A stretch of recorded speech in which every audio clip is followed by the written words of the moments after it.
I just finished building this bookshelf slash bench bookshelf. Today I'm sharing a video over on SawStop's channel explaining the entire process. If you want all the step-by-steps as well as free building plans, make sure you go check out their channel. If you want to know how I created this simple upholstered cushion for my bookshelf, just keep watching and I will show you how simple it was.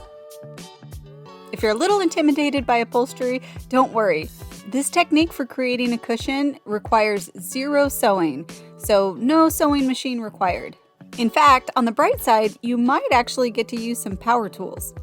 I started by cutting down a piece of 3/4 inch thick particle board shelving material, just slightly smaller than the 15-inch by 17-inch foam cushion that I purchased from my local craft store. You can pretty much use any kind of flat, solid material you'd like for your base. This is actually a great project to use up some scrap.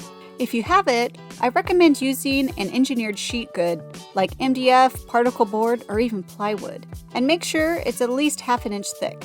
Manufactured sheet goods tend to stay flatter and are less prone to cupping than, for example, a solid wood board. For my fabric, I picked up 1 yard of a faux leather vinyl material from my local Joann's craft store. Thicker fabrics like vinyl, leather, or upholstery grade fabric are slightly more difficult to work with when it comes to upholstery, but they're totally worth the little bit of extra money and time because you get such a more professional looking and longer lasting result. I laid the 2-inch thick pre-cut foam cushion on top of my vinyl to give me a rough idea of how much material I would need to cover it. I then picked up my vinyl and laid it face down onto my work surface. And when I say work surface, I mean the concrete floor inside the house that we're still building. I've got my faux leather slash vinyl face down on my work surface. The next thing that I'm going to layer on top of it is called batting. It's the same kind of stuff that you would find inside of a quilt or a thick blanket. I chose one that comes in a medium loft, so medium fluffiness.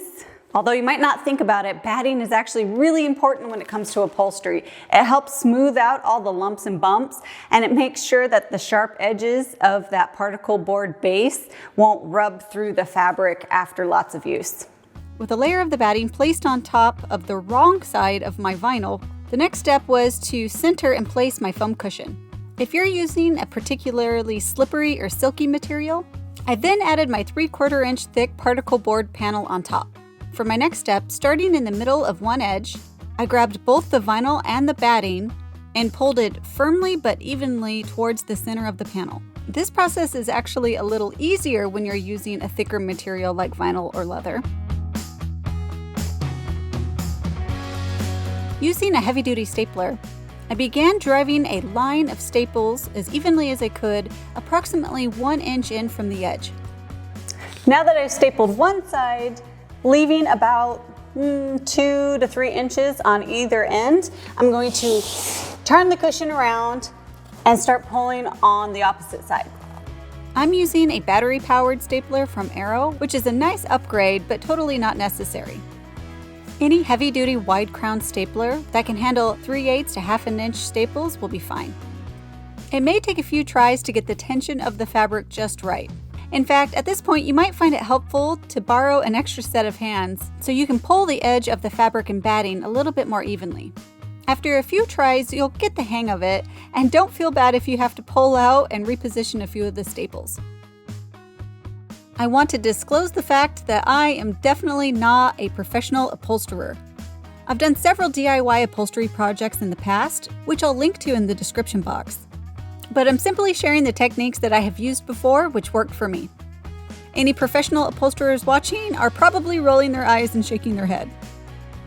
I was careful not to staple too closely to the corners of the panel. At this point, the vinyl and the batting were securely attached, and it was time to turn my attention to finishing the corners. The first thing I did was to pull back the folded vinyl in each corner and cut out as much batting as I could. The batting creates a lot of unnecessary bulk, which will make it hard to get a clean seam, and since corners require the fabric to be folded over on top of itself, the extra bulk that the batting would add would make the corners of the underside of the cushion extremely thick and would make the whole cushion sit unevenly. Depending on what kind of corner fold technique you use, you may need to cut a wedge of the fabric out of the corner as well before you can fold it on top of itself. I used what is called a straight corner pleat on my cushion. I think it's the cleanest looking option when you're using thick foam like I was, especially when you want to maintain a sharp square corner. It's kind of hard to see in the video what I was doing, so I'm going to show you guys the steps in a recreation. Since we've already upholstered the cushion and I don't have any more foam, we are going to pretend that this cardboard box is our foam cushion and base. We are going to say that we want the pleat on this long side. So everything tucks into the long side and our pleat will fold over right here. To do that, the first step is to pull back the fabric on the long side and pull the short side around the corner so this vertical edge is nice and flush. And I am going to be putting a staple right here on the edge of my baseboard.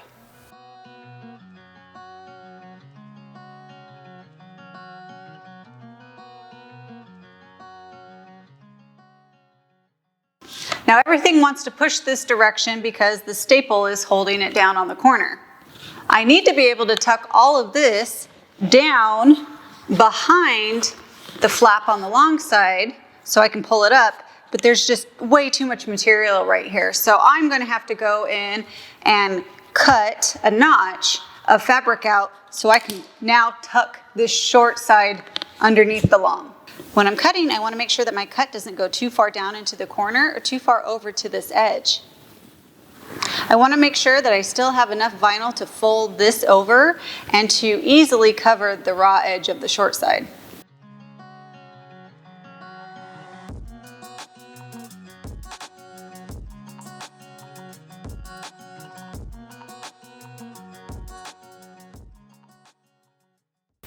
I've also got this little dog ear thing sticking up, so I'm going to go and just make a single cut so I can flap that over as well.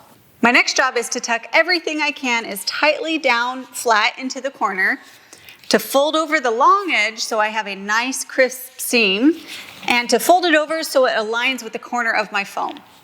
Sometimes I have to try folding it a couple of different times just to make sure that my pleat is right on the edge. Once I have my pleat exactly where I want it and it's looking straight, I will secure this long flap of fabric down to the base using my stapler.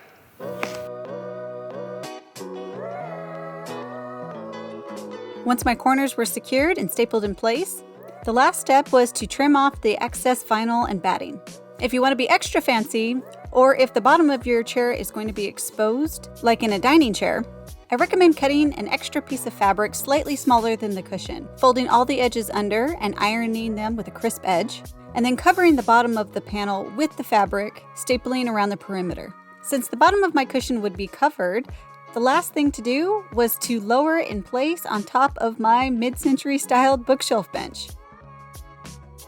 A really nice feature of tanned leather or vinyl is the fact that it's slightly grippy. That means the cushion kind of holds itself in place without having to use any fasteners or adhesives. Thanks to the solid particle board base, I could always drive screws up from the inside of the bookshelf into the bottom of the cushion.